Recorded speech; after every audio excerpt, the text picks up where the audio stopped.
नमस्कार दोस्तों। तो चलिए देखते हैं मार्केट में क्या हुआ। और अब आज एक वीकली क्लोजिंग थी। तो वीकली क्लोजिंग जैसा कि हमने पहले डिस्कस किया था इम्पोर्टेंट रहती है। तो जैसा कि आप देख सकते हैं कि वीकली क्लोजिंग जो लास्ट वीक जो वीकली क्लोजिंग हुई थी वो एक डोजी थी, जो एक बुलिश रिवर्सल का साइन थी। बट आज इस वीक क्या हुआ कि उस डोजी की जो बॉडी थी उसके अंदर ही मार्केट ओपन हुआ और उसी के अंदर क्लोज हुआ। तो डोजी का क्या रूल होता है कि उस डोजी की जो बॉडी होती है, जैसे ये जो लेवल्स हैं, इसके ऊपर मार्केट को अगर बुलिश होना था तो इसके ऊपर क्लोजिंग आनी थी, और बेरिश होना था तो इसके नीचे क्लोजिंग आनी थी, इसके नीचे। बट मार्केट ने उस बॉडी के बीच में ही क्लोजिंग दी है। हालांकि ये जो लेवल है जहाँ डोजी की बॉडी बनी, जो कि बॉडी ना के बराबर होती है, वहाँ जो ये रेड कैंडल है या जो ब्लैक कैंडल है, इसका मतलब ये हुआ कि जो लास्ट वीक बुल्स ने कोशिश की थी प्राइस नीचे जा रहा था उसको रोकने की, और जिसमें सफल भी हुए थे। बट इस वीक क्या हुआ कि वो प्राइस ऊपर उन्होंने खोल तो पाए वो, ठीक है, वीकली ओपनिंग ऊपर तो हुई बट क्लोजिंग उसके नीचे ही हो गई। तो ये एक तरीके की बियर्स लाइक बुलिश कैंडल नहीं मानी जाएगी, एक बियर कैंडल ही मानी जाएगी। लाइक बियर्स ही यहाँ पर अभी भी हावी है। तो क्योंकि हमें ये पता है कि ये एक कहीं ना कहीं ऊपर से देखें तो एक हेड एंड शोल्डर पैटर्न भी हमें बनता दिख रहा था। उसके बाद एक इम्पोर्टेंट ट्रेंड लाइन को तोड़ा, और उसके बाद अभी जो डोजी बनी थी जिसमें लग रहा था कि हो सकता है मार्केट में अभी कुछ रिवर्सल आए। हमने ये भी देखा था कि कहीं ना कहीं निफ्टी यहाँ एक बार इस पॉइंट को टच कर सकता है, 24,000 को। आज थोड़ा जैसे ये जो सेलिंग आई थी उसके बाद 2 दिन अच्छी कैंडल्स बनी, बुलिश कैंडल्स बनी, लेकिन आज शुरू के कुछ टाइम में, कुछ घंटे 1.5 घंटे के अंदर मोमेंटम था। बट उसके बाद ये आप देखोगे कि जो 75 मिनट की 3 जो कैंडल बनी है, लास्ट की 3 कैंडल बहुत बेरिश हैं। तो अभी आगे क्या हो सकता है, जैसे कि आप ये देखोगे तो ये एक बेरिश फ्लैग पैटर्न बोल लो या फ्लैग बोल लो, या इसको एक रेक्टेंगल बेरिश पैटर्न अभी बनता दिखाई दे रहा है हमें। बट अभी क्या हो सकता है, क्योंकि मार्केट अभी जैसे अगर हम RSI लगा के देखेंगे तो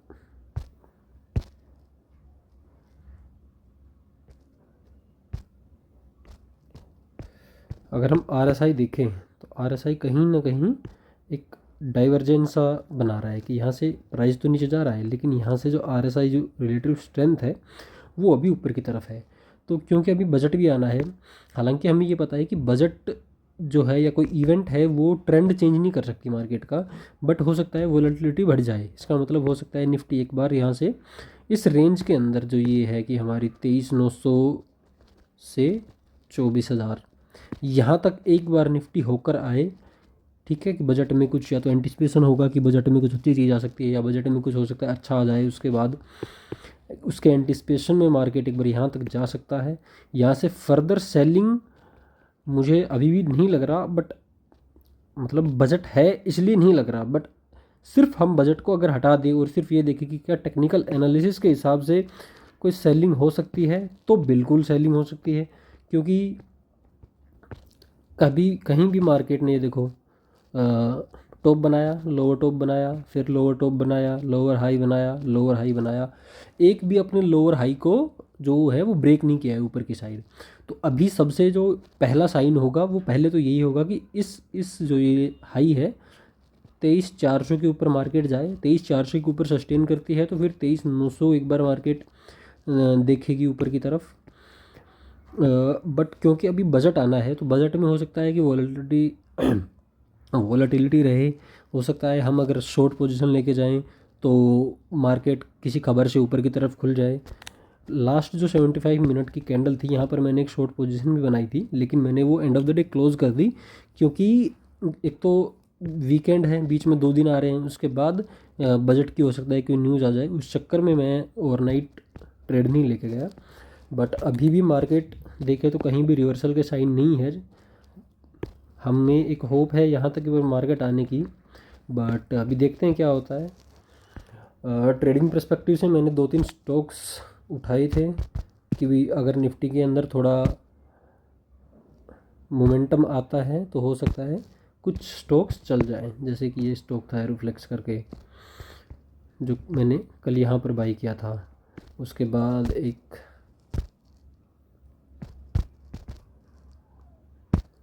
ये स्टॉक था।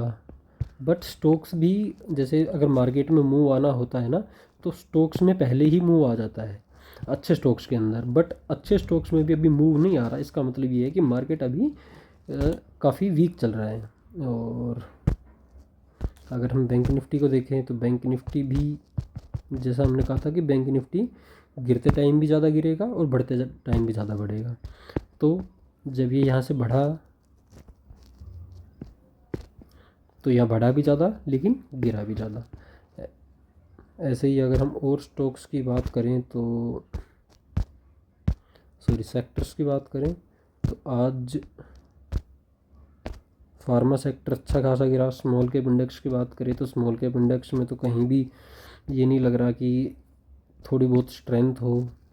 ठीक है, ये लेवल था इम्पोर्टेंट जिसको अभी तोड़ दिया नीचे की तरफ। तो स्मॉल कैप इंडेक्स में तो सीधा ये जो लेवल है 15,700 और 15,700 के बाद सीधा 15,000, यही लेवल्स दिख रहे हैं स्मॉल कैप इंडेक्स के अंदर। तो मोटा मोटा हम यहाँ से स्मॉल कैप इंडेक्स की बात करें तो 10-11% अभी और गिर सकते हैं, जो कि अपने ऑल टाइम हाई से 23% नीचे होगा। जो कि हम यहाँ देखें, जब निफ्टी लास्ट टाइम निफ्टी में करेक्शन आई थी तो ये 33% डाउन था। तो हो सकता है यहाँ से भी इसी तरीके का 30-32-33% का अगर डाउन साइड आता है तो यहाँ तक स्मॉल कैप इंडेक्स आ सकता है। बट अभी देखते हैं बजट में क्या होता है। अगर बजट में कुछ अच्छी चीज़ें आती है तो उस हिसाब से मार्केट हो सकता है कि ज़्यादा ना गिरे। तो स्मॉल कैप इंडेक्स हमने देखा। अगर हम उसके बाद मिड कैप इंडेक्स देखें तो मिड कैप इंडेक्स भी वही सेम कहानी, कोई भी स्ट्रेंथ है ही नहीं मार्केट के अंदर कहीं भी, ना स्मॉल कैप में ना मिड कैप में।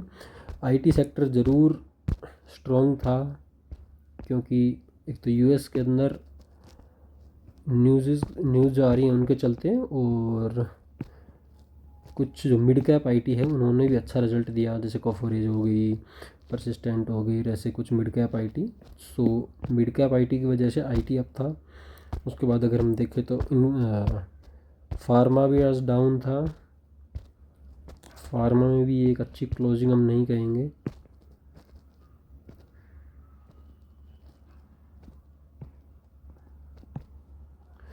फार्मा हो सकता है इस चैनल को रेस्पेक्ट करे तो हो सकता है फार्मा में भी यहाँ से 3-4% की गिरावट और हो सकती है। तो ओवरऑल मार्केट अभी वीक ही है।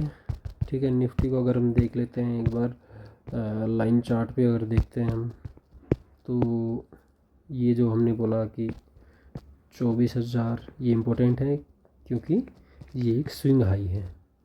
ठीक है, अगर नीचे की तरफ जाता है तो फिर यहीं ये जो हमारे लेवल है 22,500, ठीक है, 22,800 21,800 वो इम्पोर्टेंट हो जाएंगे नीचे की तरफ। तो ओवरऑल मार्केट अभी भी बेरिश है और अभी हो सकता है लाइक नेक्स्ट जो एक वीक रहेगा वो वॉलेटिलिटी ज़्यादा रहेगी उसके अंदर। तो ट्रेडिंग आप कम ही करें उस वीक में, नेक्स्ट वीक में। उसके बाद एक बार बजट आ जाता है तो मार्केट अपनी जो डायरेक्शन है वो फर्दर कंटिन्यू रखेगा। Thank you.